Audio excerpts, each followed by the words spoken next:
Lindo. Tudo bem?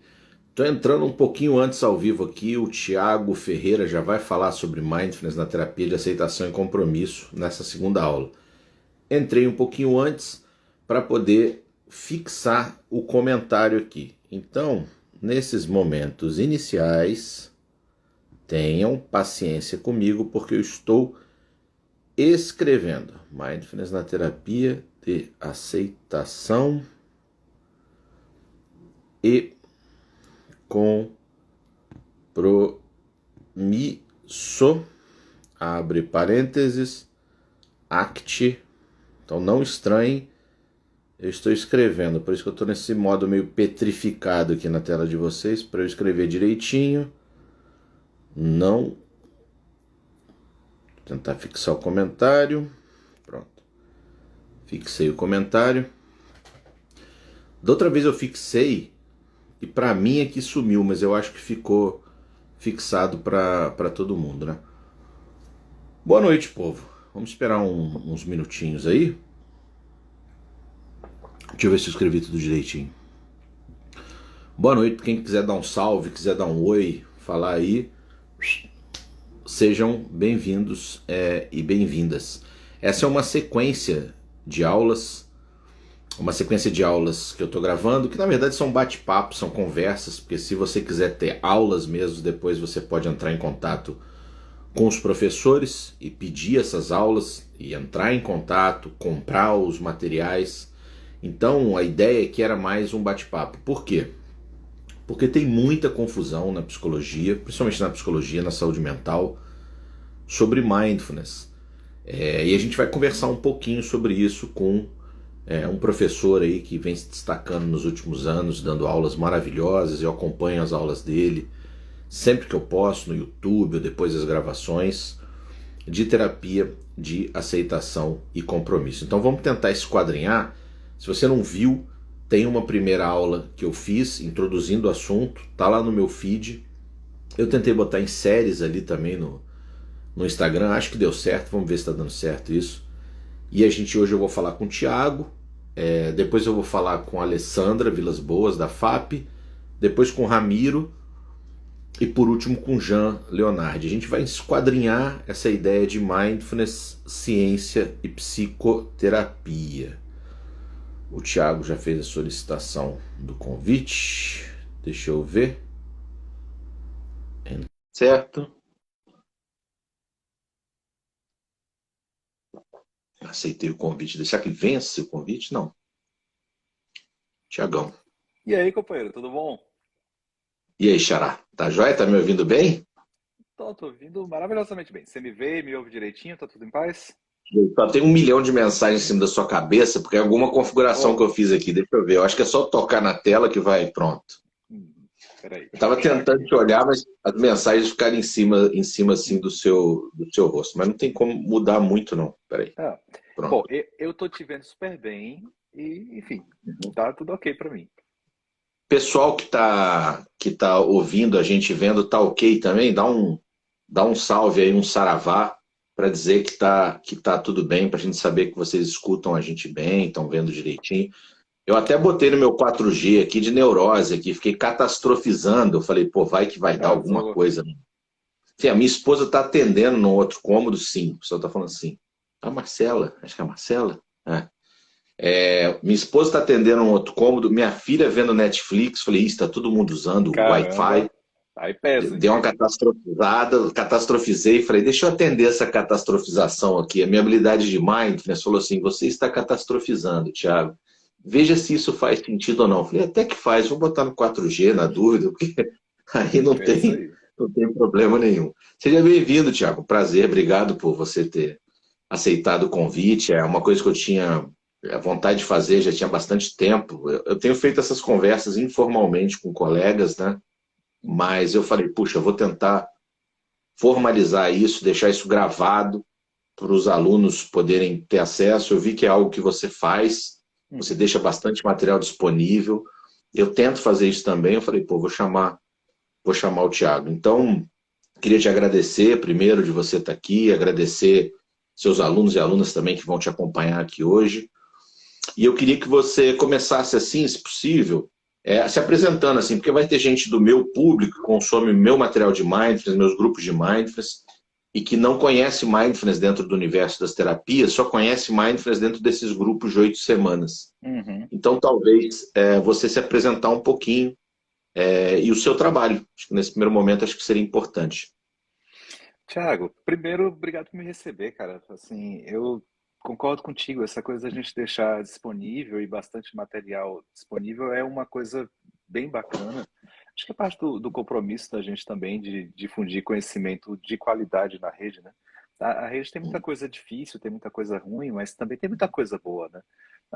Sim. Acho que a nossa época de formação, de graduação em psicologia, a gente não tinha acesso a tanto material e tanta coisa bacana quanto o pessoal tem hoje, né? Assim, com profissionais de referência em diversos lugares. Quantos anos você tem, Thiago? Eu tenho 41, cara. Tá, eu tenho Então, 43. Então a gente fez faculdade na época que era para ir para a biblioteca, não é isso? Só tinha exatamente. biblioteca da faculdade, os livrões lá antigos. Isso. E que levava, assim, uns 5 anos para chegar o livro depois que saía nos Estados Unidos. Aí a gente pegava uns 4, 5 anos depois para poder receber o livro de fato. E assim, então, primeiro dado da minha autoapresentação é: tenho 41 anos, já foi. Então, eu sou psicólogo, há pelo menos uns 18, 19 anos que eu sou psicólogo. Ah, Desde que eu comecei a minha carreira, eu estive ensinando em cursos de psicologia e atendendo na clínica. Então, sempre fui psicólogo clínico, sempre ensinei em graduação e pós-graduação de psicologia desde o começo. Por mais que eu seja psicólogo clínico a vida inteira, mas meu mestrado e meu doutorado foram em um programa de ensino, história e filosofia das ciências, e eu sou um apaixonado por filosofia. Hoje em dia eu estou um tempo afastado do Brasil, eu tenho morado no Canadá pelo menos desde o ano passado, porque eu estou fazendo um segundo mestrado. Então eu fiz um mestrado e doutorado em filosofia, muito com ênfase em epistemologia, e agora Uhum. estou fazendo um Master of Divinity, que é um programa de mestrado que é de 3 anos, um pouco, vinculado à área da teologia, um sonho antigo que eu tinha, que só agora estou podendo realizar. E continuo ensinando a psicologia clínica, só que agora de uma maneira muito mais específica, dedicado à terapia de aceitação e compromisso, que é um modelo que eu pratico, que eu utilizo há pelo menos 15 anos. Porque por mais Uhum. que eu tenha começado já na clínica, os meus primeiros anos eu lia a ACT, mas eu tenho que ser justo em dizer que eu praticava muito mais a FAP e a terapia analítico-comportamental, a TAC, que é um modelo brasileiro. Mas depois desse primeiro momento, eu comecei a estudar muito aprofundadamente a terapia de aceitação e compromisso, e é o modelo que hoje em dia eu mais ensino, dou supervisão, faço curso, tudo, é onde eu me dedico mais. Então, grosso modo é isso, eu sou nerd também, assim, se for esse o caso de apresentação, tá tudo certo. Nerd, todos os nerds gostam desse iodinha que eu tenho aqui. Eu tenho um Yoda, eu tenho um Jedi em algum lugar. Bom, deixa eu te mostrar aqui ao lado, então. Vamos ver se tu Aí. reconhece essas coisinhas. Eu não consigo ver porque tem essas frases dos alunos aí que estão na minha Deixa eu ver se eu frente. subo aqui. Tem Ah, um. agora eu consigo ver, tá vendo? Os Yodas Então, estão se saudando aí. Todo nerd tem isso, tem um Carl Sagan em algum lugar, tem umas figuras de Senhor exato. dos Anéis, tem umas coisas assim, Uhum. faz parte, né? Tem uma correlação positiva em geral, assim, desse tipo de Exatamente. coisa, né? Com o universo Star Ô, Wars. Bom, Tiago, mas vamos lá. Diga aí. sim, sim, sim. Para o pessoal assim, de maneira bem sucinta, a gente está falando, Uhum. você falou aí da terapia de aceitação e compromisso. Quando as pessoas falam em terapia, de um modo geral, porque, como eu te falei, tem muito aluno e aluna minha que fez o grupo de mindfulness, vamos colocar assim, para desenvolver mindfulness enquanto uma habilidade, então não Aham. se configura uma terapia. Muita gente, quando se fala em terapia, vem na hora a ideia assim de psicanálise ou de Freud, Uhum.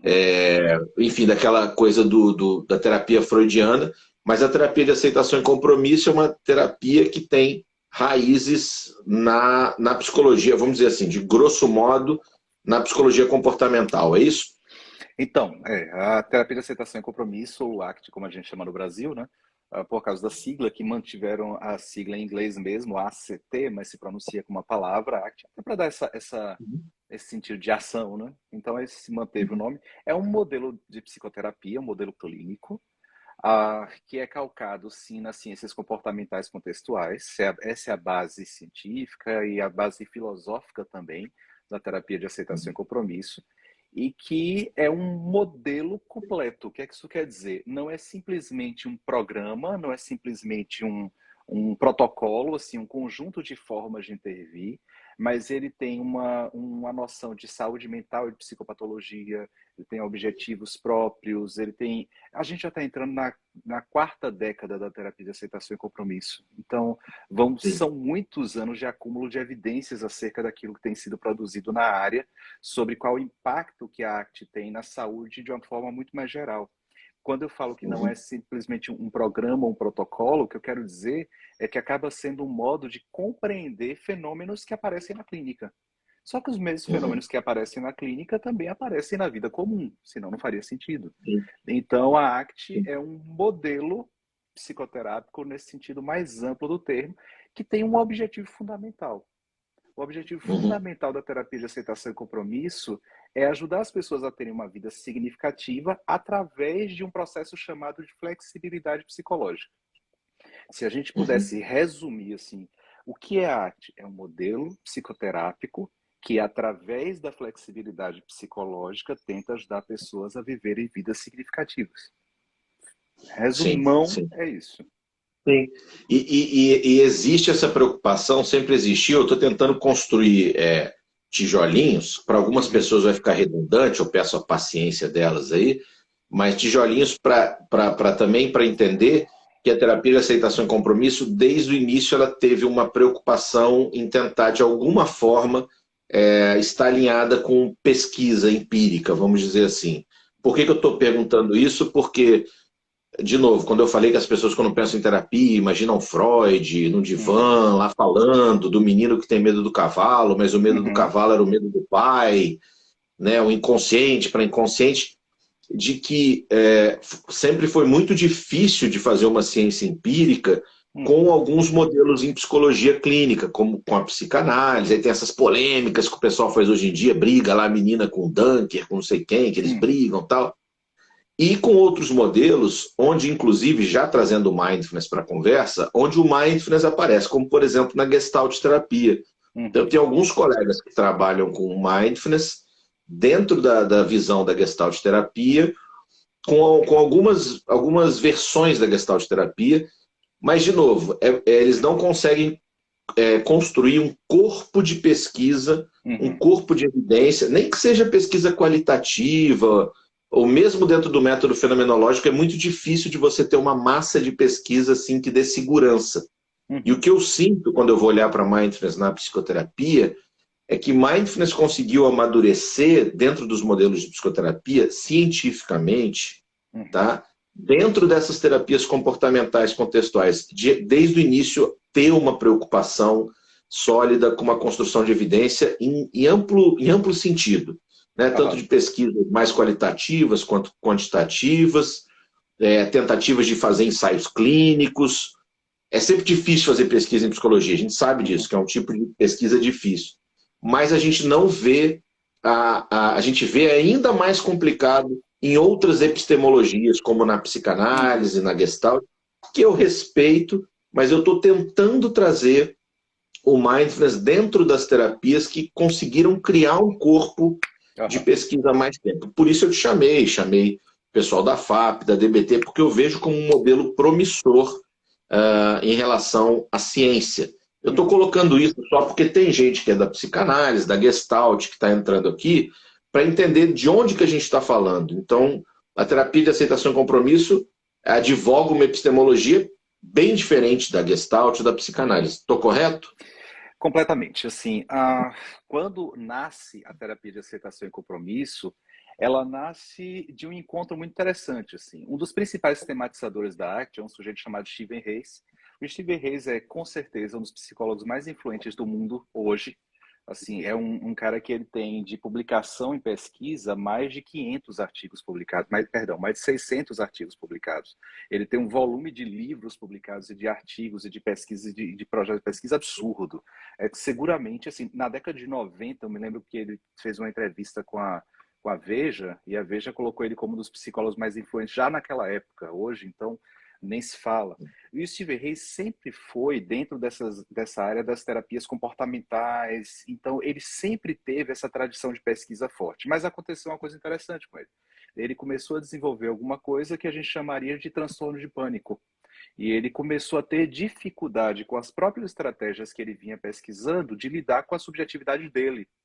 Então, esse mesmo sujeito que ele tinha esse know-how de pesquisa absurdo, porque ele é genial nisso, ele começa a se deparar com um aspecto de vida dele muito complicado, que era como lidar com a própria ansiedade. E ele, então, começa a pesquisar num sentido muito individual e pessoal do termo. E ele começa a ir atrás de coisas que pudessem ajudá-lo.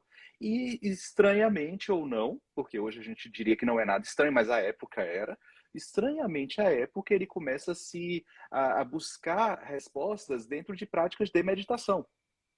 E ele começa a lidar com certas práticas de meditação que o ajudam a lidar com a sua própria ansiedade e a sua própria subjetividade. Ele fez uma TED, não fez? Não tem uma TED onde ele conta? Uma TED Talk dele? Tem pelo menos 2 TEDs dele falando isso. Agora, sim, não são TEDs do grupo oficial, né? Porque tem o TED, que é um projeto encabeçado por uma pessoa só. É o TEDx, né? TEDx. Eu fiz uma TEDx dessa, uma TEDx. Pronto. E aí ele tem essa TED de Nevada, umas coisas assim. Tem 2, pelo menos. E desse encontro, o que é que ele faz? Ele começa, a partir de algumas práticas de meditação, a notar que aquilo tinha um impacto na sua saúde mental, e ele começa a tentar entender por que tem. E aí ele começa a desenvolver pesquisas a partir disso, tentando, de alguma forma, mostrar quais os processos psicológicos que estavam por trás das práticas. Ou seja, ali ele começa a fazer uma distinção entre o que é uma prática, uma intervenção, assim, um protocolo, por assim dizer, e o que é a explicação dos processos que estão por trás. A lógica que ele utiliza à época e que hoje em dia faz com que ele seja a principal autoridade nas terapias baseadas em processo, a lógica que ele utiliza desde então é assim: eu vi a prática. Se eu entender qual é o processo ou mecanismo que está por trás, eu consigo utilizá-lo em outras práticas. Então, eu não preciso me restringir a uma prática só, que talvez funcione para uma certa parcela da população, mas não para outra. Mas eu posso ter quais os processos que estão tanto nessa prática quanto em outra, e aí eu consigo fazer um modelo abrangente. O modelo consegue ter impacto em formas de intervenção diferentes. É isso que ele faz. Então, ele começa a mobilizar isso que seria a terapia de aceitação e compromisso. À época tinha um outro nome, tinha o nome de distanciamento compreensivo, mas depois ganha esse nome de aceitação e compromisso, enfim, e começa ali toda uma trajetória de pesquisa que é riquíssima e hoje é um dos modelos mais utilizados no mundo, a partir desse encontro entre um grande cientista pesquisador, mas que, com relação à sua própria subjetividade, precisou sair da academia para encontrar quais estratégias poderiam de fato ajudá-lo.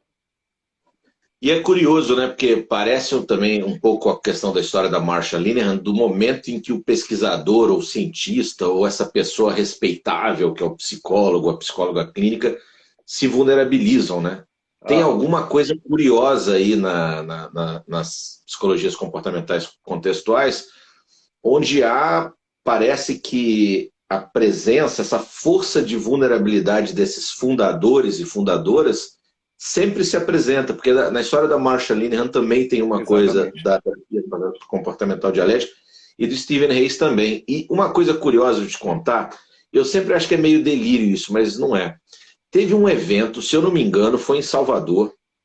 Eu acho que era um Concriarte, que era um evento que meu colega Renato Caminho organiza, que eu tomei um café da manhã com o Stephen Hayes. Esse evento aconteceu, se eu não me engano, em Salvador, foi Concriarte o evento. Eu estava com a minha professora da Inglaterra, Tamara Russell. Agora, se alguém souber, escreve aí para mim quando aconteceu isso. O Stephen Hayes estava, por acaso eu fui tomar café da manhã e eu reconheci ele, que ele é uma figura fácil, assim, careca, meio tio Fester, assim, da família Adams, né?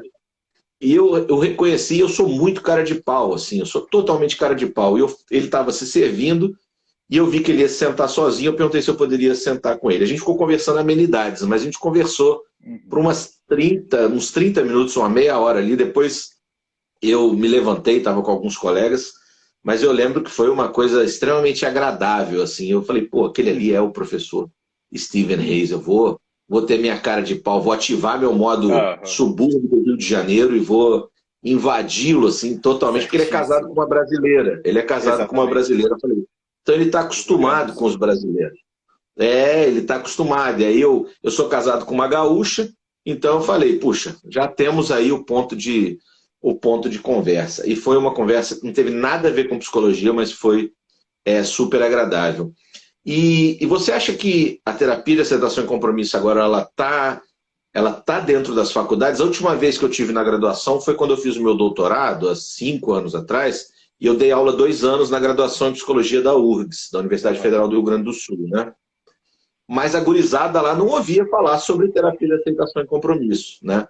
De novo, uma ênfase ainda muito forte em psicanálise, uma ideia ainda que perdura, acho que bem menos, de que qualquer coisa associada ao behaviorismo é reducionista, aquelas ideias meio toscas, assim, Uhum. né? Meio troço que aconteceu no Brasil, né?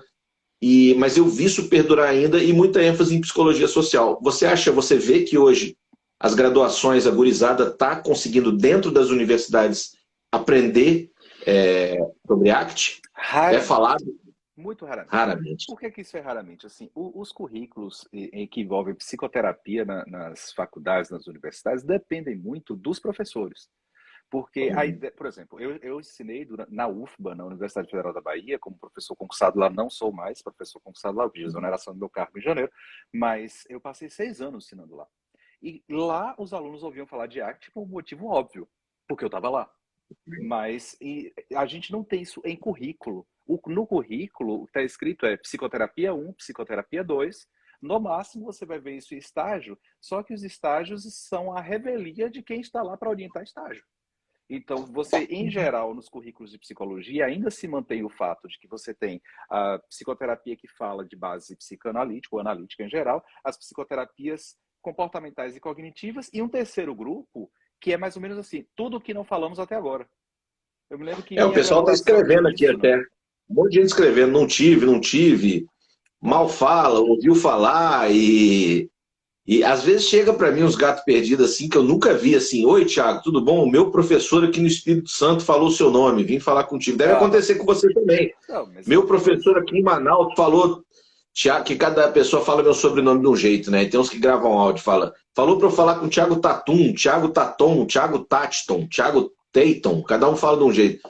E vem vindo as mensagens. E aí eu fico pensando, pô, não era para estar chegando tanta gente para mim assim. Isso é sinal de que os próprios professores dentro das universidades estão se sentindo um pouco perdidos e estão encaminhando, e estão Só que mandando. isso tem um fator que agrava, assim, que é o fato de que, em geral, a gente não tem atualizações científicas no currículo de psicologia no Brasil. Isso é um ponto, assim, e não é só em relação à arte, não. Em Uhum, geral, quando você lida com uma graduação em psicologia no Brasil, você lida com um corpo que é assim, como se fosse a história da psicologia, mas às vezes tratada como uhum, se fosse psicologia atualmente. Uma outra parte que lida com questões que são muito mais de uma teoria mais ampla e etc. E no finalzinho assim do curso tem alguma coisa de aplicação. Então, em geral, os nossos alunos, eles saem da graduação autorizados legalmente para trabalhar com psicólogos, mas eles não saem capacitados a agir como psicólogos em boa parte dos casos, até porque eles não têm um contato com aquilo que tem sido produzido em relação à atuação clínica de forma mais direta. Então, quando a gente pensa, por exemplo, em psicologia da saúde, quando a gente pensa em psicologia, sei lá, psicologia clínica, enfim. Infelizmente, a gente não ouve do que tem sido produzido no mundo. A gente ouve assim, como se fosse uma história que acontece há 90 anos atrás, sendo tratado como se fosse que é atual. Com mindfulness, com terapia de aceitação e compromisso, etc., não é diferente. A gente uhum. precisa sair da graduação para poder lidar com isso. Em outros lugares fora do Brasil, quando você sai da graduação, por exemplo, você não é psicólogo clínico. Você não pode ser psicólogo clínico. Você é Sim, sim, você tem que psicólogo, fazer um mas doutorado, né? Você tem que vira fazer. counseling primeiro, você tem que fazer um doutorado para poder. Tem que fazer um doc. Só que não necessariamente qualquer doc. Por exemplo, eu aqui no Canadá não sou psicólogo clínico. Por que eu não sou Uhum. psicólogo clínico? Mas eu era professor do doutorado de psicologia.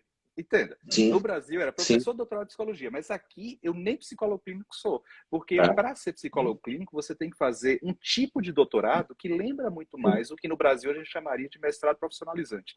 É um tipo de doutorado que é como se fosse uma residência.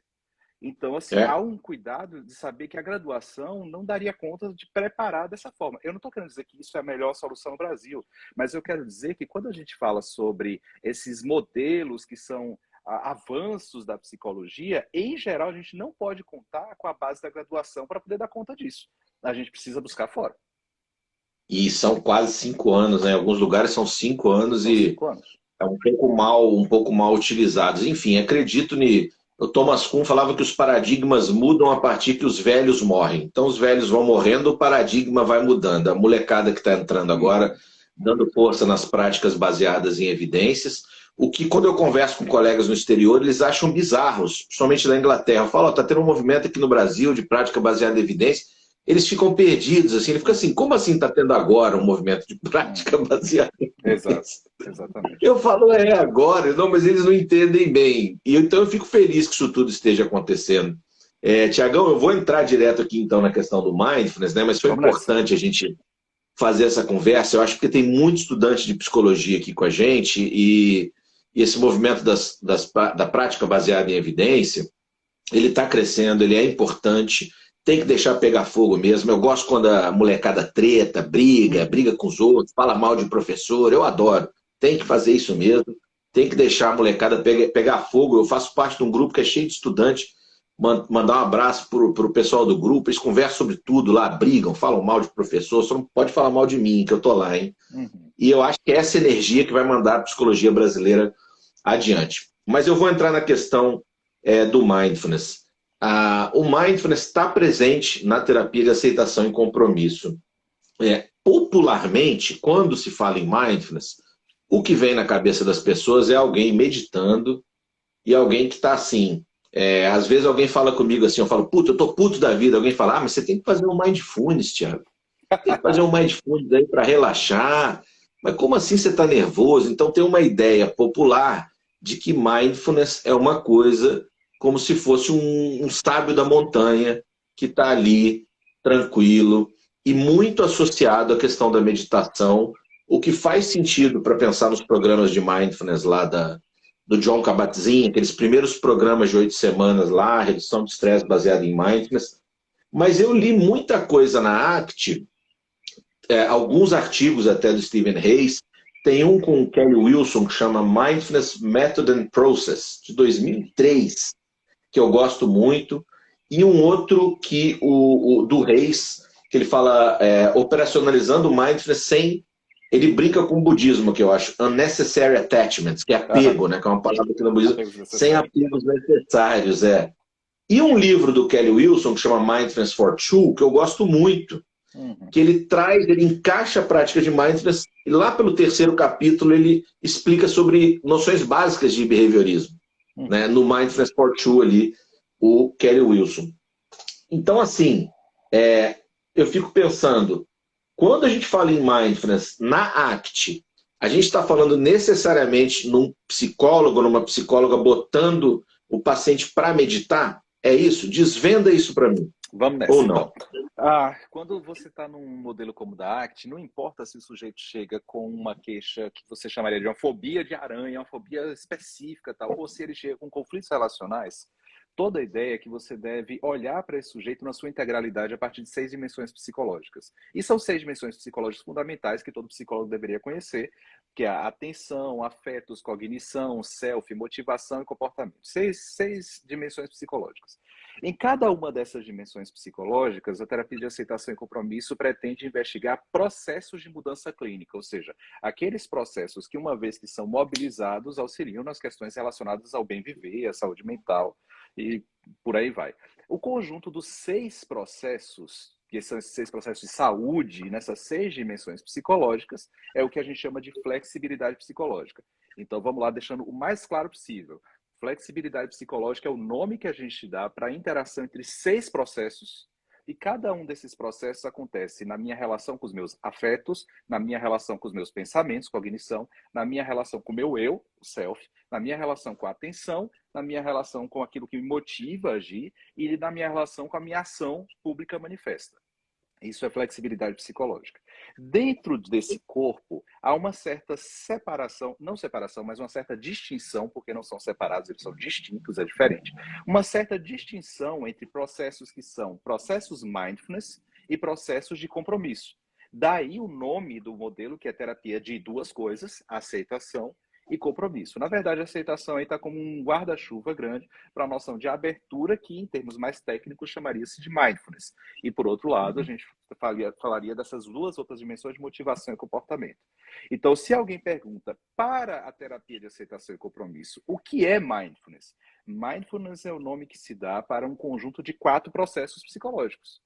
Esses 4 processos psicológicos acontecem nas dimensões da atenção, do afeto, da cognição e do self. Mas quais são esses processos psicológicos? São a aceitação dos afetos, desfusão cognitiva ou desfusão em relação aos pensamentos, um contato com o momento presente na área da atenção e um self-observador na área do self. Isso implica dizer, no mínimo, 2 coisas. Uma, que mindfulness não pode ser confundido com práticas de mindfulness. Quando a gente fala, por exemplo, de práticas de flexibilidade psicológica, você pode tanto dizer que é, por exemplo, uma investigação sobre os valores, como é que você faz isso. Então, são métodos, são procedimentos de intervenção. Isso é uma coisa. A outra coisa são os processos psicológicos que a gente visa mudar. Esses são os processos mindfulness dentro da terapia de aceitação e compromisso. De forma bem sucinta, quais são esses 4 aqui? Primeiro é o seguinte.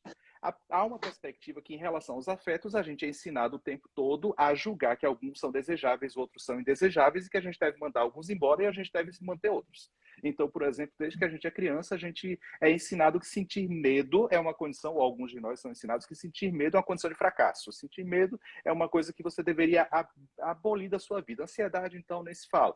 Então, nós ensinamos socialmente a julgar alguns sentimentos, e ao julgar esses sentimentos, nós ensinamos também o sujeito a brigar contra eles. O ponto é que o produto final dessas práticas é que boa parte de nós vive em função de mandar sentimentos embora. E ao invés de viver em função daquilo que é importante de ser feito, vive em função de mandar sentimentos embora. Um exemplo claro disso é o que se chamaria de transtorno de pânico, porque algumas pessoas têm na sua cabeça assim, mas eu sei o que é transtorno de pânico, é quando o sujeito tem ataques de pânico. Falso. Isso não é transtorno de pânico. Porque transtorno de pânico não é alguém que tem ataques de pânico, mas alguém que vive para não ter. É diferente. Isso é o transtorno. O transtorno de pânico, mais claramente, é um sujeito que, para não ter ataque de pânico, para de trabalhar nessa empresa. Para não ter ataques de pânico, para de sair de casa. Para não ter ataque de pânico, começa a ficar trancafiado, isolamento social. Disso a gente chama do transtorno de pânico, ou seja, parece que o problema é muito mais a luta contra o sentimento do que o sentimento em si. Por conta disso, um processo de saúde é quando a gente consegue ouvir, que a gente consegue ter curiosidade acerca dos nossos afetos, dos nossos sentimentos, e não guiar a vida para lutar contra eles. Dá-se a isso o nome de aceitação. Por outro lado, algo que está sempre junto dos nossos sentimentos são os pensamentos, por exemplo, bons ou então os pensamentos difíceis que a gente tem. Há um processo mindfulness, que é a ideia de conseguir notar tais pensamentos e não necessariamente notar o mundo através desses pensamentos. Para um processo em que a gente só consegue brigar com os nossos próprios pensamentos ou ver o mundo através deles, a gente diria que a gente está fusionado com esses pensamentos.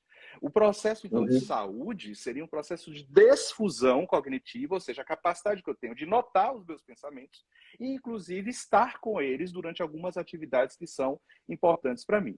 Na condição da atenção, há um direcionamento da atenção ou para passado, ou para futuro, ou para presente. Assim, enquanto eu estou aqui conversando com você, eu imagino que eu estou sob controle da sua expressão facial, daquilo que você está fazendo, também sob controle do que eu estou sentindo agora, do que eu estou pensando, ou seja, eu tenho um certo contato com o que está acontecendo aqui.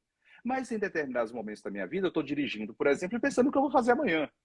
Então, a ideia aí é que parece que há uma noção de saúde que envolve quando nós temos essa habilidade de retornos para o contato com o que está acontecendo agora. E, por último, dos 4, há certas coisas que penso sobre mim mesmo, alguns conceitos que eu tenho sobre mim que acabam sendo extremamente perniciosos, não pelo seu conteúdo, mas pelo fato de que eu acabo tendo uma vinculação muito forte a eles. Então, esse self conceitual acontece, por exemplo, quando eu digo que não sou digno de fazer tal coisa e por isso deixo de viver coisas importantes na minha vida. Então, um processo mindfulness nessa dimensão do self é quando eu consigo não só ter conceitos sobre mim, mas me observar enquanto tenho esses conceitos. Ou seja, desenvolver um self que tem a capacidade de se observar, que tem a capacidade, por exemplo, de agora, enquanto está conversando com você, perceber que estou sentado e que estou movendo meus braços para tentar exemplificar alguma coisa, só que você não está vendo meus braços. Ou seja, eu tenho a capacidade de olhar para mim mesmo, ou de me perceber enquanto ajo. Esses 4 processos vinculados à saúde são os processos mindfulness. E por isso, mindfulness é um componente essencial, fundamental do que é a terapia de aceitação e compromisso. Alguém poderia dizer, mas então você está querendo dizer que há esses 4 processos mindfulness e, por outro lado, há o que se chama de valores, já que você falou que são 2 nomes, aceitação e valores, etc. Mas uma coisa que a gente precisa deixar extremamente claro é que eles são processos distintos, mas não separados. Isso quer dizer o seguinte, se eu não consigo, exato, se eu não consigo ter processos mindfulness mobilizados, eu não consigo saber o que importa para mim. Porque boa parte dos nossos pacientes luta tanto para tentar mudar sua própria subjetividade, luta tanto para mudar seus pensamentos e sentimentos, que se você perguntar assim, tá, e se você conseguisse hoje, fosse tudo embora assim, ó, de vez, plá, o que é que você faria de sua vida? A resposta mais honesta é, não sei. Porque já passei tanto tempo brigando comigo que nem consigo subir à tona para respirar e ver qual é o horizonte que me interessa. Isso quer dizer que mindfulness é uma condição necessária para que você consiga ter clareza sobre os seus valores e um compromisso com esses valores. Em linhas gerais, então, há uma interação entre processos mindfulness e processos vinculados a valores, e isso define o que é a terapia de aceitação e compromisso. Pelo menos nesse resumão aí. Mas Tiago, você sabe se dizer se de onde ele tirou? Porque assim, ó, de um modo geral, parece com muitos conceitos assim, não é oriundos. Essa aqui é a minha preocupação. Não dá para dizer, eu não posso afirmar isso, mas por exemplo, quando no pensamento budista se fala sobre equanimidade, sobre apenas observar, essa coisa básica assim, que vem dos diferentes tipos de budismo, onde eles concordam, né? Você sabe me dizer se foi dessa influência filosófica, epistemológica, ou se foi de uma observação clínica? Tem esse dado histórico, assim? É porque muita parte da minha pesquisa de doutorado, de pós-doc, foi para entender, assim, porque você falou desses processos. Eu fiquei curioso agora de entender que tecnologias ou que procedimentos a gente vai usar para desenvolver esses processos. Então, é assim, a gente vai cooptar práticas budistas e fazer elas virarem meio não budistas e usar na clínica sem samsara, sem nirvana, sem... porque eu vejo que essa é a confusão da molecada. A molecada não sabe se age meio como monge, se não age, se fala uma palavra de sabedoria, se bate um sininho, se não bate. Eu vejo que tem uma confusão. Ao mesmo tempo, vejo reis falando assim, práticas de difusão cognitiva, práticas imagéticas. Imagine que você está deitado numa grama e os pensamentos são como nuvens que passam no céu. Eu falo, bom, isso não é meditação, isso é uma prática imagética, não tem ninguém sentado fazendo namaskar. Eu fico assim pensando, primeiro, você sabe, tem algum dado histórico se ele tirou isso do budismo? Porque não precisa, né? Porque isso também está na filosofia grega, esses valores, por exemplo. Se isso é explícito historicamente... E que tecnologias ou que procedimentos desenvolvem esses processos em geral? Assim? Vamos lá. Tem 2 questões grandes aí dentro do que você falou. Então vamos para uma, depois a gente vai para outra. Primeira é da onde que isso vem, etc. E o Reis é explícito em falar sobre isso mais em palestras do que em livros, obviamente. Vem tanto de tradições que são mais orientais, budistas, mas também de tradições cristãs também. Porque a gente tem que lembrar que práticas de meditação e de contemplação são muito próprias dos cristãos que viviam no deserto. Isso enfim, na cristandade, enfim, tem toda uma história em torno disso. Então, o Reis, que nasce numa tradição que é cristã e depois começa também a pegar algumas coisas que vêm do budismo, ele começa a experimentar nele mesmo essas práticas de meditação, práticas contemplativas, só que tem um outro gancho aí. O gancho essas práticas começam a ser submetidas, não as práticas, mas os processos que elas representam, começam a ser submetidos a escrutínio científico. Então, por exemplo, começa-se a fazer uma série de comparações de intervenção que envolve a tentativa deliberada de controle de eventos privados, isso em laboratório, não estou falando nem de prática de clínica, mas de laboratório. Assim, há algumas pesquisas que tentam comparar quando você tenta controle deliberado de estados subjetivos e estratégias que visam a aceitação, a abertura desses estados subjetivos. E, obviamente, a maior parte dessas pesquisas indica a mesma coisa. Indica que quanto mais você tenta controlar tais coisas, maior a importância funcional delas. O que a gente quer dizer com importância funcional? É que tem uma coisa equivocada em quem começa a ler arte, que é assim, não, mas se eu tentar não pensar, eu vou pensar mais. Não, não é assim que funciona.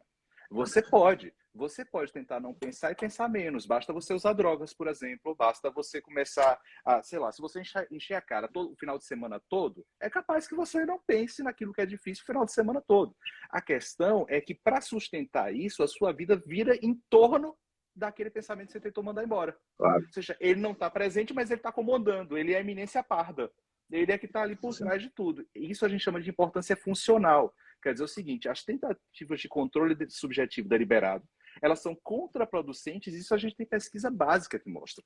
Então, vem de uma tradição que é budista e cristã em relação à meditação, ou seja, práticas religiosas em um certo sentido, mas não necessariamente no sentido estrito do termo, práticas espirituais, por assim dizer, mas com o embasamento de investigação em laboratório experimental e, posteriormente, de investigação de prática clínica e em pesquisas clínicas. Essa é a primeira parte da tua pergunta, que é assim, de onde que vem historicamente. Ele sempre Deixa endereça eu só esses te dois falar uma lugares. coisa.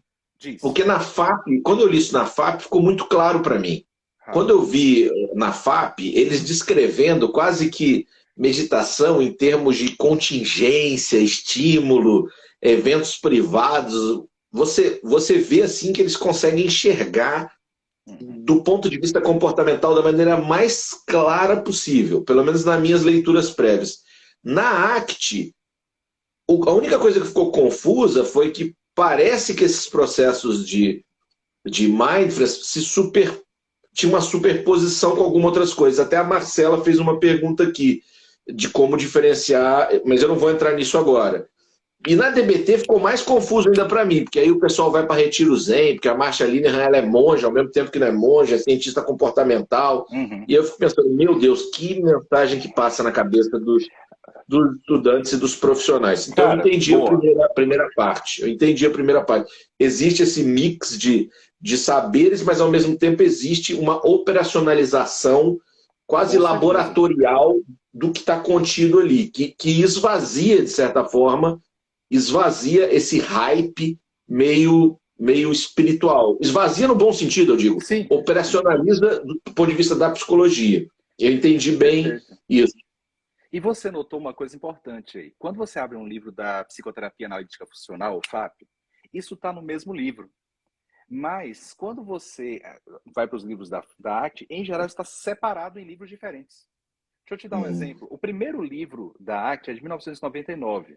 Esse livro, ele tem uma introduçãozinha ao comportamentalismo e tal, e a base científica, mas é pouca. E a maior parte do livro utiliza o que a gente chama de middle level terms, ou termos de nível médio, que é exclusão, aceitação, tal. Só que você tem, em 2001, o lançamento do livro que é Relational Frame Theory, que é a teoria das molduras relacionais, que é a teoria científica por trás da ACT. É o livro inteiro operacionalizando isso. Então, a diferença aí é que quando você abre um livro da FAP, eles fazem isso no mesmo texto. Quando você abre um livro da ACT, em geral tem os livros para preparar o clínico e os livros para entender a engenharia que está por trás. Quem usa uma metáfora boa para isso, Thiago, é o Hus Harris, que é um terapeuta ACT australiano, muito retado. E ele diz o seguinte, quando você vai estudar clínica, você tem que pensar numa metáfora como um carro e um motorista. Um motorista um motorista habitual, um cara que pega o carro para ir para o trabalho, precisa entender mecânica de carro? Precisa entender o mínimo de mecânica de carro. Se você é um motorista profissional, tipo assim, tem outras vidas que dependem de você precisa entender mais de mecânica. Você tem que estudar mais como é que funciona a mecânica do carro. E se você é um engenheiro de automóveis, você precisa entender muito de como é que funciona essa mecânica. Ora, não necessariamente o engenheiro de automóveis é o melhor motorista de carro. Do mesmo jeito, claro. a RFT, o Relational Frame Theory, que é a teoria científica por trás da ACT, o cara pode ser um excelente pesquisador de RFT e não ser um bom psicólogo clínico. E o cara pode ser um bom psicólogo clínico, mas ele tem que saber o mínimo de RFT. Então, por isso, na ACT, em geral, você vai ver em blocos assim de livros diferentes, artigos diferentes. O Stephen Hayes está em todos, mas ele publica artigos que são mais técnicos e artigos que são mais práticos. Então, essa é uma diferença importante. A outra parte do que você falou é assim, é sobre, tá, mas e a prática? Vai precisar fazer meditação, vai precisar ter essa coisa mais imagética, tal, etc. Isso é uma coisa interessante da ACT. Diferente de outros modelos, por exemplo, você citou da DBT, e eu não sou um grande conhecedor do DBT, mas eu imagino que isso que eu vou falar agora pode estar correto. Se não tiver, alguém me confirma aqui. Mas na DBT você tem protocolos mais específicos, assim, você vai fazer isso, vai passar por aqui, etc. A ACT é um modelo de intervenção clínica mais abrangente. Isso quer dizer o seguinte, tem problemas e tem vantagens. Isso quer dizer que é um modelo de competências clínicas, mas que não necessariamente reduz qual é a topografia ou a forma da intervenção que você vai ter que utilizar ali. Então, você tem tanto a utilização de metáforas e de visualizações, quanto você tem a utilização de práticas de meditação, para quem tem uma facilidade com isso, quanto, por exemplo, eu não uso nada disso. O que eu faço é a utilização de narrativas de história de vida para poder mobilizar mindfulness. Então, você tem uma miríade assim, de intervenções diferentes para mobilizar os mesmos processos. Só que a competência clínica básica é que, primeiro, você precisa saber identificar os processos. Você tem que saber formular o caso em termos de mindfulness. E aí eu estou restringindo mindfulness à noção da ACT. Ou seja, ao conjunto dos 4 processos: desfusão, aceitação, contato com o momento presente e self-contextual. Você precisa saber formular o caso a partir disso para que a forma de intervir seja adequada ao seu estilo terapêutico e à cultura do paciente. As duas coisas. Então, por conta disso, você não precisa necessariamente utilizar práticas de meditação para mobilizar mindfulness. E agora tem uma coisa importante para quem está ouvindo a gente. E nem sempre que alguém está usando o que se chama de prática de meditação está mobilizando mindfulness. Porque a gente também sabe o quanto que tem gente que diz que está usando uma prática de meditação e está, na verdade, fortalecendo fusão cognitiva e fortalecendo a evitação experiencial. Gente que diz que vai fazer mindfulness para relaxar, que vai fazer meditação para poder reduzir a ansiedade. Sendo que o princípio, ao menos na ACT, é o contrário. É mudar a relação que eu tenho com a ansiedade e não tentar comprar briga com a minha própria subjetividade. Para mim, esse é grande, porque esses 4 processos aí, quando a gente fala em vou ajudar alguém a meditar, eu já arrepio um pouco, assim, eu já me arrepio. Quando eu falo assim, vou ensinar alguém a meditar, ou vou usar uma meditação a fim de tentar atingir esses processos. Só que é o que você falou, dependendo, e na RFT se fala muito sobre isso, Stephen Hayes adora falar sobre linguagem, né, sobre o poder das palavras, como que as palavras... Então, às vezes, você quer mobilizar ou quer acessar de alguma forma esses processos, mas você chega ali e fala, agora eu te convido a fechar os olhos. Cara, mas fechar o olho para uma cacetada de gente dispara um monte de gatilho que vai jogar em outra direção. Ou então aquele tom de voz que você está usando, sei lá, o que eu vejo que é complicado, eu fiz algumas práticas de meditação, assim, alguns eventos pequenos de ACT, de DBT, eu sempre achei uma coisa muito estranha, Thiago, eu vou te confessar. Parecia que era uma coisa assim, vamos abrir a palestra agora, vamos abrir o congresso, vamos fazer um Mindfulness aí. Então agora... Preste atenção, eu ficava, esse troço tá meio sem sentido, parece que foi... Eu ficava, pô, mas tá meio maluco, isso pra que é isso? É pra relaxar a plateia? Mas então não tem a ver com esses 4 processos que você falou. Que em nenhum momento aí tá falando em promover relaxamento. Relaxamento, respiração diafragmática, são outras tecnologias que a gente usa, né? Então, assim, a minha grande dificuldade que eu vejo é a gurizada que chega pra mim e fala assim, não, tô usando mindfulness na clínica, tal. Eu trabalho com ACT, com DBT, eu vou fazer mindfulness. E aí, às vezes, tem esse recurso da meditação ou estereotipada, e isso vai apertar outros botões que não os que ele quer apertar, como você falou. E também eu vejo os autores da ACT trazendo práticas que não têm absolutamente nada a ver com meditação. Essas práticas, por exemplo, mais imagéticas, para promover disfusão cognitiva. Por isso que eu te perguntei. Eu falei, um terapeuta ACT na sessão, ele põe o outro para meditar? E tá certo ou tá errado isso? Acho que por isso que você tentou usar essa fala aí de olha, tem que ter uma cautela aí, porque eu não sei se o que as pessoas estão fazendo realmente é porque eu nunca vi isso bem operacionalizado. Eu já vi essa prática, lembro do Stephen Hayes, Leaves on a Stream. dele falando sobre difusão cognitiva. Bom, ficou claro para mim. 1, 2, 3, eles são bons os americanos em fazer esses pacotinhos, esses workbooks. Pô, ficou bem feito. Mas aí quando vai falar de meditação, sempre para mim fica um troço meio maluco. Essa impressão minha é real ou eu estou exagerando? E aí eu vou piorar um pouquinho sua impressão, porque é o seguinte, além de que a sua impressão é real e de que às vezes há uma confusão do que é a técnica com o que é o processo, isso é uma confusão que a gente precisa limpar, ainda tem outra questão, é que processos psicológicos, em geral, eles são relativamente livres de fronteiras culturais. O que isso quer dizer? Quando você pensa em a aceitação ou evitação da própria experiência, dependendo da cultura que você está, você vai aprender a se relacionar com seus sentimentos de algum jeito.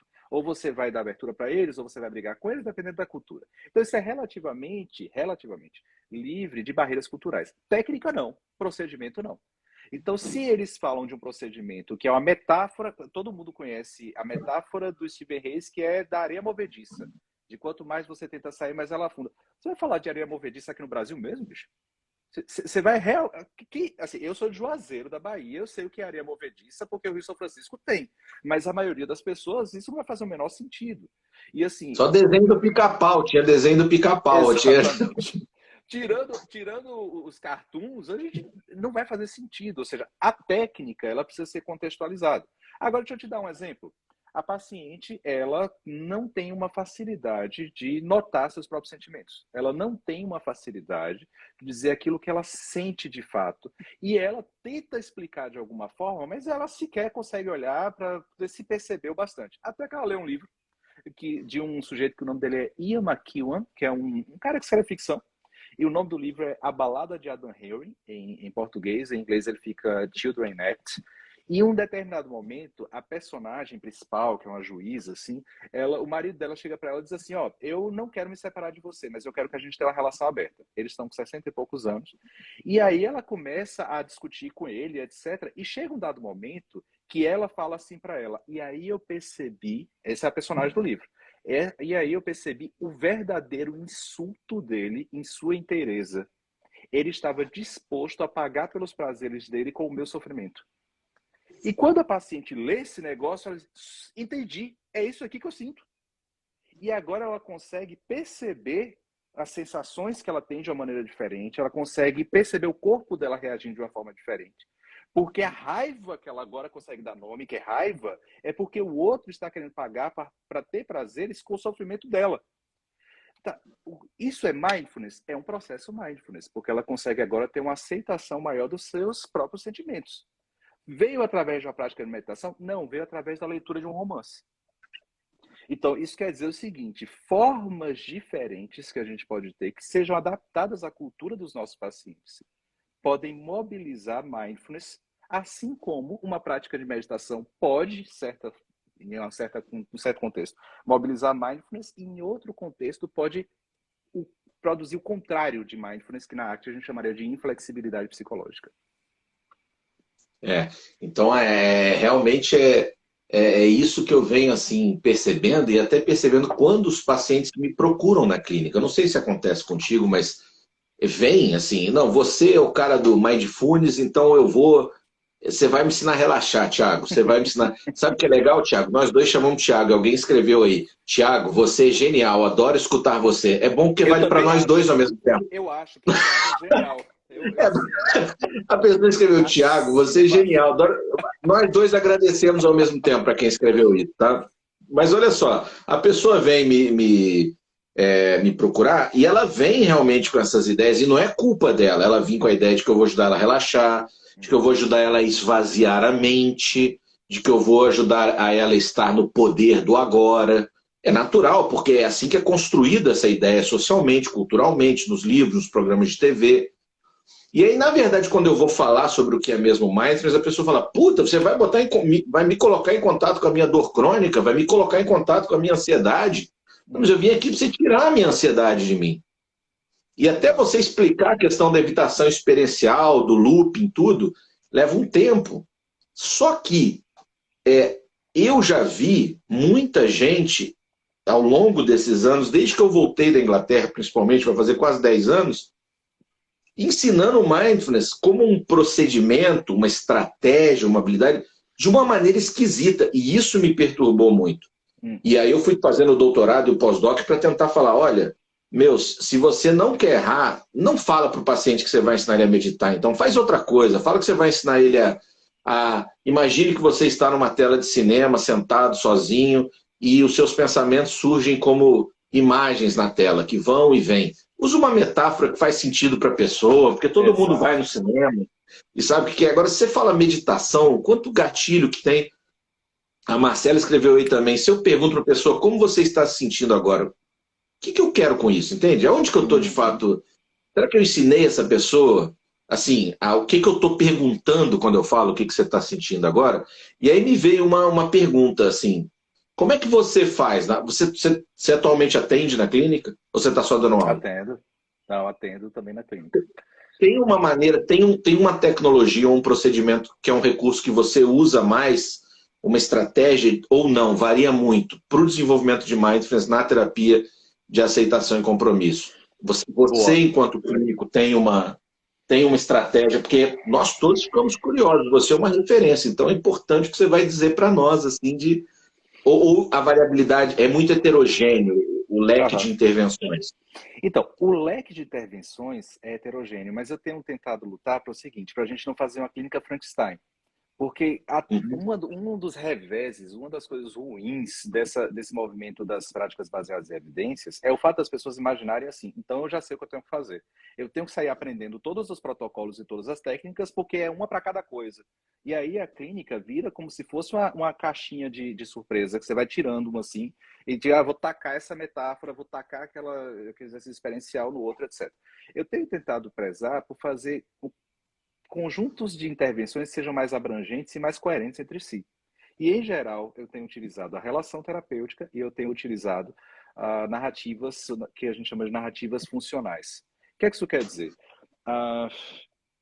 Em geral, por exemplo, eu estou me lembrando de um paciente que eu tive que lidar, que ele tinha um caso de agressividade grande, ele estava quase perdendo o casamento, quase perdendo o trabalho, porque explodia, gritava com todo mundo, e aí ele procura terapia, como você bem está falando, para poder controlar a ansiedade dele, controlar a raiva dele. Ele está procurando terapia para ver se a terapia ajuda ele a ficar zen, para poder ele não ter mais raiva, não ter mais agressividade. Só que os pensamentos dele de raiva, de planejamento do que fazer, que ocupavam boa parte do dia dele, ele era um cara, assim, e aí eu me identifico com ele em várias coisas, inclusive, que ele passava, às vezes, um dia inteiro pensando em como seria para ele se vingar daquela pessoa, para ele poder fazer mal para aquela pessoa, para poder ele responder àquela pessoa. Essa capacidade que, às vezes, a gente tem de descolar do momento presente e quando sabe como é que eu percebo que eu estou descolando muito? Quando eu estou em um certo momento e dá aquela respirada profunda assim, que eu noto que eu não estava nem respirando antes. E aí eu percebo que eu não estava aqui, que eu nem estava com o meu corpo, que eu estava planejando, criando cenários. Esse paciente era assim, só que se o meu nível é 1, ele era assim nível 150. E ele passava o dia inteiro planejando em como responder àquela pessoa, etc. Totalmente Só que fora. quando a gente começa a investigar a história de vida dele, e isso é contar a história da história de vida dele, a narrativa da história de vida, ele me fala de um ambiente dentro de casa em que o pai dele era extremamente agressivo e que a forma da mãe se defender era assumindo o papel da que tem uma patologia, daquela que precisa de ajuda. Então, ele ficava entre a cruz e a caldeirinha. Ele ficava assim, entre um pai que é muito agressivo e uma mãe que, quando ele dava qualquer brecha, ela se aproveitava para dizer assim, então você trabalha e traz dinheiro para mim. Então você vai lá e resolve porque eu preciso. E ele precisou, desde cedo a cabeça dele precisou aprender a prever o que ia acontecer. Porque o pai dele, que era alcoolista, podia estar num dia bom, mas podia estar num dia péssimo e ele apanhar feio. Então ele já pensava em como reagir antes de chegar em casa.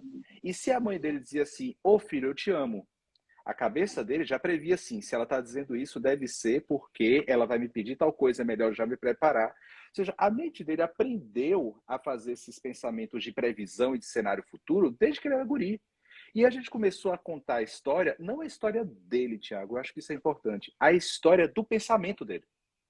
A gente começou a contar a história de como esse pensamento dele precisou ser um companheiro para livrar ele de vários perigos. tanto perigos de uma mãe quanto perigos de um pai, e depois esse pensamento, esse tipo de pensamento de prever cenário, ajudou ele pra caramba na escola. Porque ele conseguia prever o que é que o professor ia querer.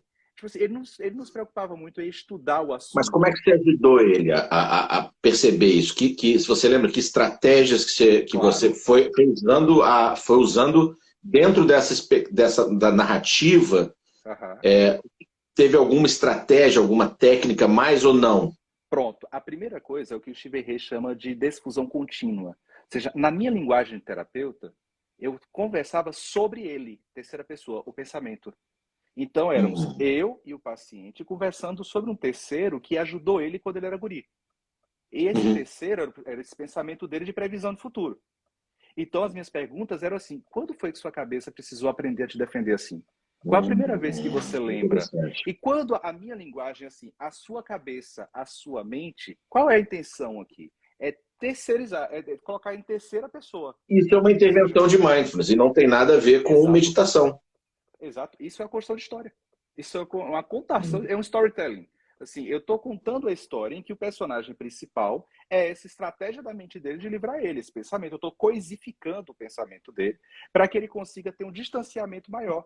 E ele não veja o mundo através desse pensamento, mas ele consiga ver o pensamento. E aí a gente começa a ver não só o nascimento dele, mas o amadurecimento desse pensamento.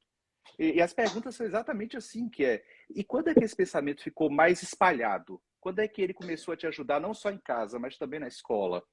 E ele começa a me narrar... Tiago, desculpa te interromper, mas isso é fenomenal que você trouxe agora. Por que é fenomenal? Porque é uma intervenção direta em algo muito específico. Quem trabalhou com pesquisa, com essas loucuras de variável dependente, independente, variáveis moderadoras e mediadoras, sabe como é caro você ter bem claro o conceito, porque quando você usa isso e você sabe o que você está usando, como é que você chamou? Difusão? Eu chamei de difusão contínua, que é o Reis. Difusão contínua, estratégia de intervenção da difusão contínua, você sabia exatamente em que processo você estava interessado a ajudá-lo ali, né? E isso é muito interessante porque você sabia o que você estava querendo ajudá-lo a entender, a compreender, e isso sendo uma intervenção de mindfulness.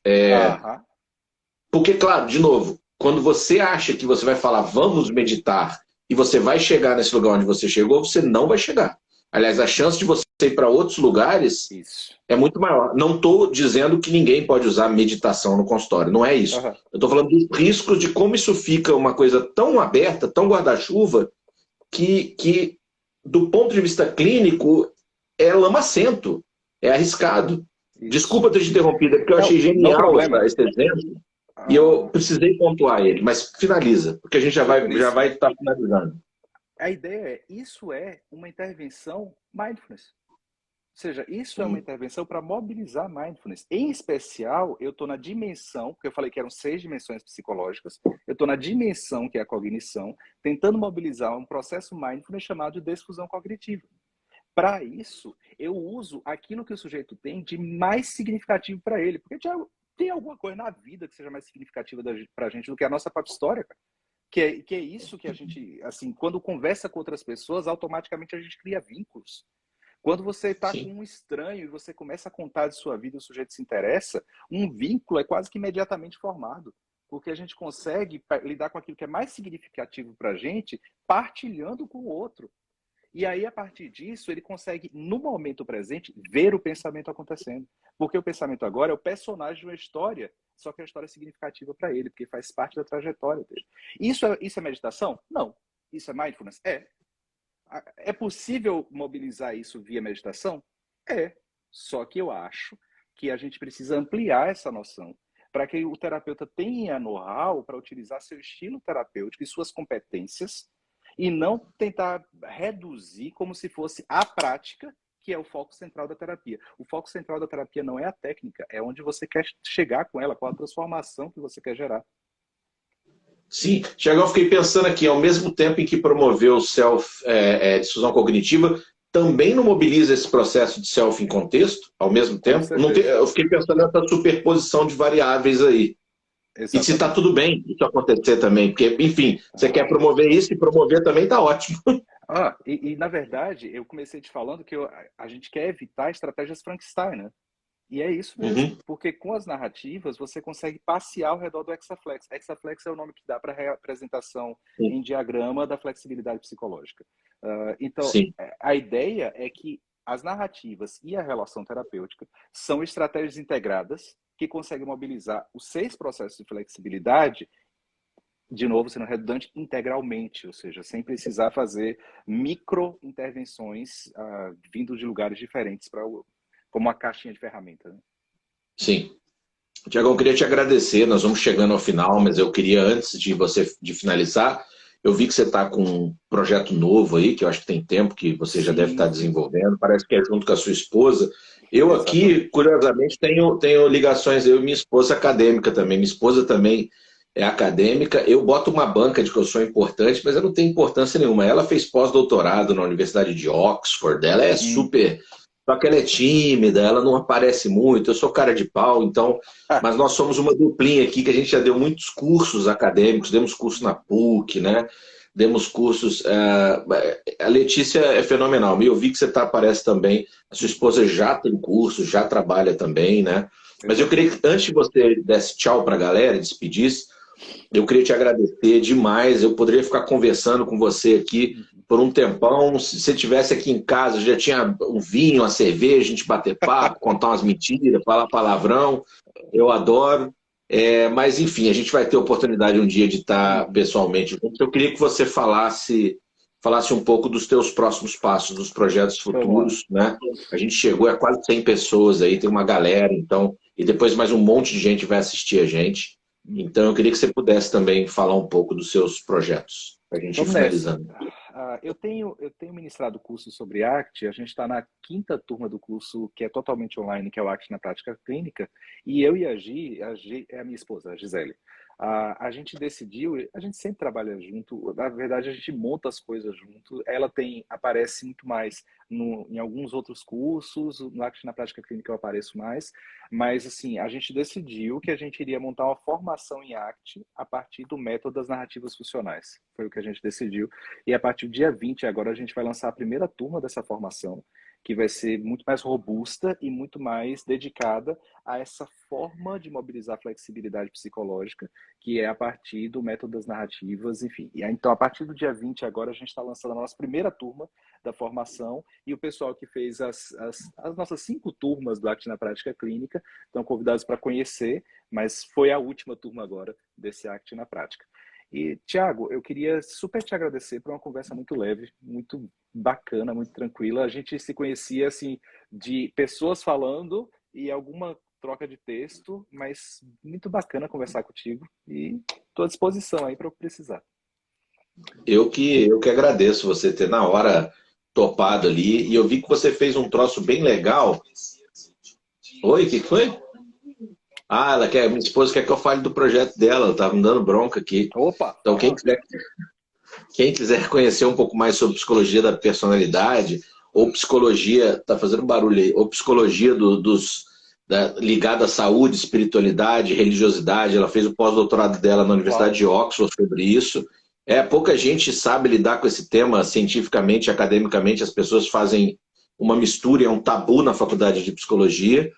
Então, sigam lá o projeto da Letícia também. É difícil porque é em inglês, eu não sei porque ela meteu esse nome. É Unusual, escreve unusual. Aham. Unusual, psicologia do incomum. Psicologia do incomum. Deixa eu anotar isso Então, aqui. podem lá. A Letícia veio aqui, abriu a porta, me deu uma bronca, falou: ele falou da esposa dele, fala da sua também. Aí eu falei: tá bom, falei agora da minha Tiago, esposa. qual o sobrenome da Letícia? Porque me interessou Letícia bastante. Alminhana. Alminhana, diferente sobrenome. É Alminhana. Só Aham. que ela tem um perfil pessoal, Letícia Alminhana, só que o profissional é esse unusual, psicologia do incomum. Aham. Psicologia do incomum. E aí é bom ver, como eu falei, ela é que é a fera, que é a doutora e toda, e eu finjo aqui que eu entendo alguma coisa. Mas o que eu vi que é legal, Tiagão, ali, ó, a Dani, minha colega, está falando que agora em julho tem formação em Mindfulness, que a gente faz desde 2014. Tem uma formação com uma professora da Inglaterra que vem, a Tamara Russell, que foi minha professora. daqui 2 semanas está começando o módulo básico. Pessoal, agora é o momento dos recados, né? A galera está dando recado agora. Olha lá, o Nus ou Psy, a Letícia meteu um kkk aí, vocês já sabem que é ela aí. Mas então, olha, o Tiagão está com o curso dele. O que eu ia falar do seu curso que é legal é que eu vi que você está com uma preocupação de adaptação cultural, que Exato. foi o que eu fiz no meu pós-doc. O Mindfulness também, ele vem dos ingleses e dos americanos, né? Você sabe que tem um exercício lá do MBCT, que as pessoas gostam de fazer, do programa de Oxford, eu tive o privilégio de estudar lá dentro de Oxford com eles, que chama Andando na Rua. É um exercício para pacientes, para evitar pacientes com recaída em depressão, onde você fala para a pessoa imaginar que ela está andando na rua e que do outro lado da calçada vem uma pessoa conhecida e que você acena para a pessoa, para o paciente imaginar, e que a outra pessoa te olha, mas não acena de volta. E para você registrar quais foram as sensações corporais e os pensamentos que surgem. Tá? Por quê? Porque normalmente o paciente depressivo ele tende a ruminar, e a ruminação é um aspecto, em geral, negativo e catastrófico, ou seja, eu cumprimento a pessoa na rua, a outra pessoa não cumprimenta de volta. O que normalmente o paciente que tem episódio repetido de depressão e recaída faz? O que eu fiz de errado? Qual foi o meu problema? Então, por isso que a gente pede para eles escreverem, né? Porque, de novo, esse distanciamento, né? Para a pessoa perceber que tem um módulo de pensamento que repetidamente fica falando eu sou errado, a pessoa não gosta de mim, o que eu fiz de errado? Só que, eventualmente, alguém no grupo fala assim, ele não deve ter me visto. Aí o paciente vê outra pessoa falando, por que eu não reagi assim? Por que eu não falei igual o outro? Ou tem gente que reage assim, que pessoa mal educada, ou seja, não é autorreferencial. Quando eu comecei a tentar fazer esse exercício aqui no Brasil, imagine que você está andando numa rua. Isso não significa para o inglês a mesma coisa que significa para um brasileiro. Então, eu tive que descobrir no meu pós-doutorado que quando eu falava, imagine que você está andando numa rua, isso dispara gatilho nas pessoas, porque a gente vive num país muito mais violento. Exatamente. Então, as coisas precisam ser adaptadas para o nosso contexto. Então, eu achei genial que você está trazendo essa perspectiva em ACT, porque, pelo amor de Deus, gente, não dá para a gente pegar essas tecnologias de psicoterapia desenvolvidas por europeus e americanos e implementar aqui tal qual. É um absurdo. Então, assim, durante o pós-doc, eu passei 2 anos adaptando um protocolo de mindfulness, coisas que a gente nem imagina. Como, por exemplo, imagine que você está andando numa rua. Lá na Inglaterra, é uma maravilha. Você deve vivenciar isso no Canadá. Eu lá morei na Inglaterra, o pessoal esquecia laptop nas praças, ninguém pegava. Exato. Supermercado não tinha atendente. A gente vive em outra realidade, né? Então, assim, eu achei muito legal quando eu vi. Falei, puta, ele está fazendo isso porque ele está percebendo que a ACT precisa de uma riqueza maior que só alguém que é daqui do país vai poder conseguir fazer isso. Então, de antemão, eu tenho certeza que vai ser um sucesso e que vai ser fantástico. Se bobear já está lotado a turma, nem sei, né? Mas eu tenho certeza que vai ser um sucesso. Então, vão no perfil lá do Thiago lá e, por favor, falem com ele. Tiagão, obrigado novamente pela conversa. Só avisar o pessoal, então, que a próxima conversa vai ser na quinta, dia 7/7, vai ser com a Alessandra Vilas Boas, que foi uma das primeiras certificadas no Brasil em FAP, lá pela galera gringa dos States lá. E ela vai estar falando sobre mindfulness na FAP. Depois a gente vai ter o Ramiro e vai finalizar com o Jean, falando sobre prática baseada em evidência e mindfulness. Então, queria te agradecer, foi um prazerzão. Obrigado demais. Obrigado à galera que ficou aqui, a galera que ficou online. Eu até abri para pergunta, mas tinha 90 pessoas. Uma hora eu falei, vai dar uma loucura. Então, se quiserem fazer perguntem depois aqui, que essa live vai ficar gravada no meu perfil e a gente tenta responder dentro do possível. Obrigado, meu amigo. Obrigado, galera. Bom descanso. Beijo e abraços para todo mundo. Até a próxima. Tchau, Tiagão. Tchau, tchau.